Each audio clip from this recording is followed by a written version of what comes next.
Good evening. This is Henry Hushke back for day 13 of the COVID cast.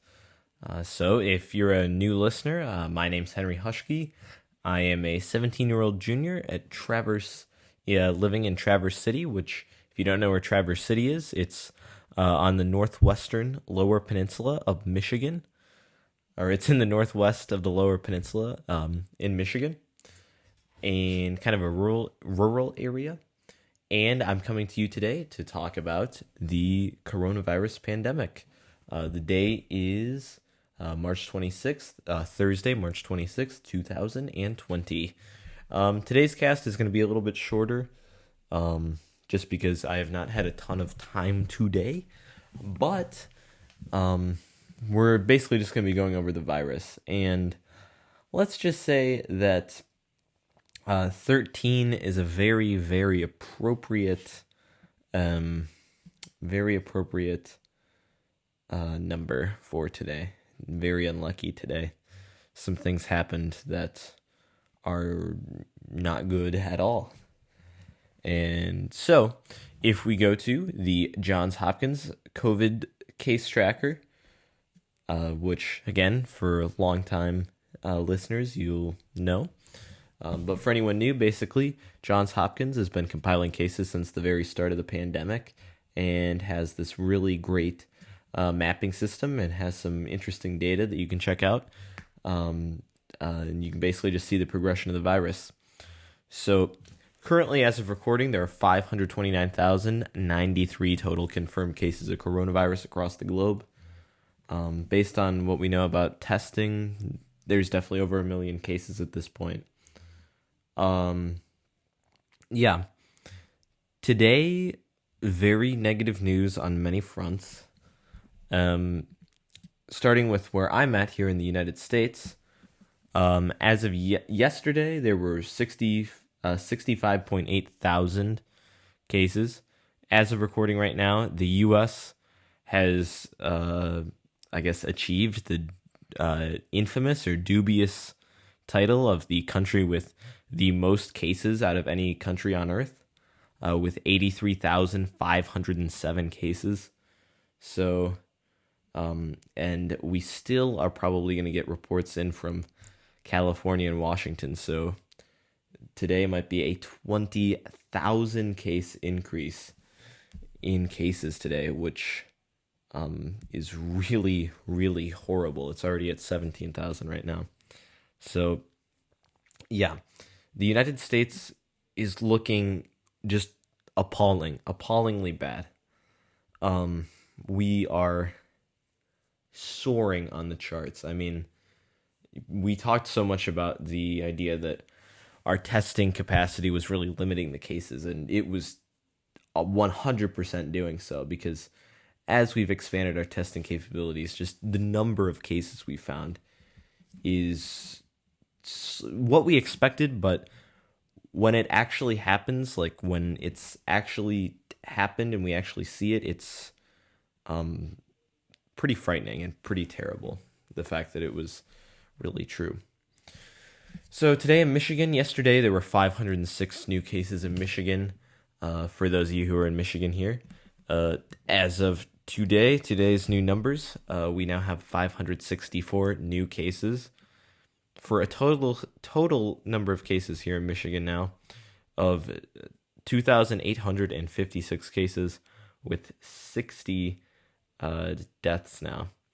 And I would like to point out that even at this point, I talked about increased testing capabilities. In the state of Michigan, a state with 10 million people, the total number of tests conducted is 11,886. So, not mass testing by any means. If we go to the calculators and divide the number of tests by the population, so 11,886 divided by 10 million. And so basically the state of Michigan has tested 0.118% of its population so far. So yeah, testing still lagging. Advanced screening is basically non-existent right now, even with a massive expanse in testing capability.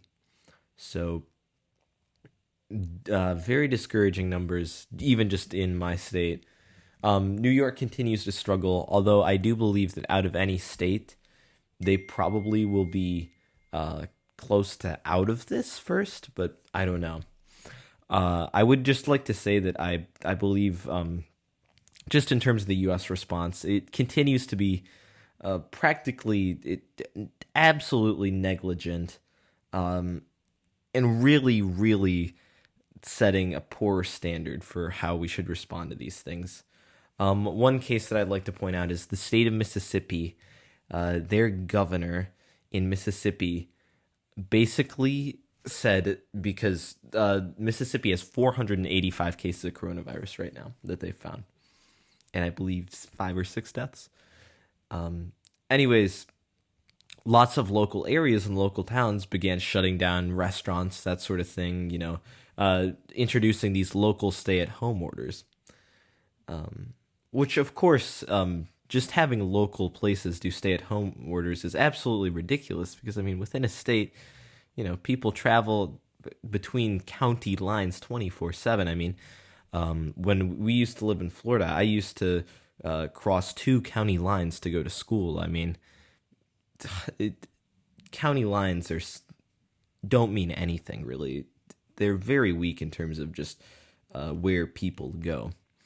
Anyways, so counties and certain cities were starting to ban these sorts of things. And Mississippi's governor signed an executive order yesterday that was that basically said that these local officials were not allowed to do these things, and the governor basically declared that they had to reverse these orders, and dine-in options had to be re-allowed. Offices, and he also made a list of things that were essential no matter what, which included offices. So basically, Mississippi's governor followed in the rich tradition of southeastern governors, and did something that's going to cost lives and it's going to be looked back. Frankly, in my opinion, he's going down with Faubus and Wallace, 2 of the most monstrous governors in U.S. history. That's the road he's going down, because he's going to kill hundreds, if not thousands, of Mississippians with those orders. So it really makes me angry to see. So I had to call it out tonight. And same thing in Florida. Governor DeSantis there basically refusing to shut down the whole state and forcing counties to do it. And like I just said, I used to live in Florida, in fact, and literally I went to school. I would have to travel across 2 county lines to get to school for multiple years.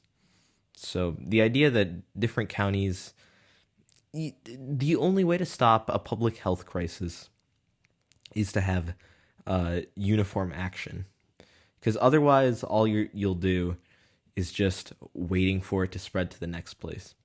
I really do not understand why in the U.S. there seems to be this attitude that we'll keep everything open until we have a lot of cases and a lot of deaths.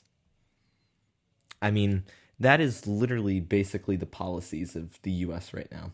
Well, in a lot of places, they're just saying, well, until there are a lot of people dying in our state, we'll wait until it gets to that point. We'll wait until the deaths are inevitable to actually do anything about it. And it's very frustrating to me because it's going to cause so much needless suffering. And, if we had taken unitary action as a nation earlier, so much of this could have been avoided. So it's really disappointing. And that goes all the way up to the top. You know what I mean? So really disappointing stuff out of the U.S. today. So I had to talk about that. Anyways, the rest of the world, if we go to our logarithmic scale for total cases, basically no change. Things are still pretty poor. If we go to here's I talked about this site yesterday, the Worldometer site. It's a very good site. You can go to every single country. So, for instance, they post the number of new cases in their different time frames. So, I really like this website. It gives pretty nice data. Anyways, other countries dealing with some serious problems. Italy, very discouraging, reported 6,203 new cases today and 712 new deaths. So, Italy, still, like we've talked about, they're kind of at the top of this bell curve, just kind of bouncing around at the top. And I am really hoping that in the next few days here, we start to see, it would even be good to just see 6,000 new cases and 700 deaths get brought down to, 4,000 new cases and 500 new deaths. That would be very encouraging to see. And I think we will see that soon. Spain overtaking Italy in both categories today. 8,271 new cases, 718 new deaths. Germany, Iran, France, Switzerland really has a ton of cases per capita. Actually has the most cases per capita right now. If you look in the total cases per 1 million population right now. So I really hope they're doing well.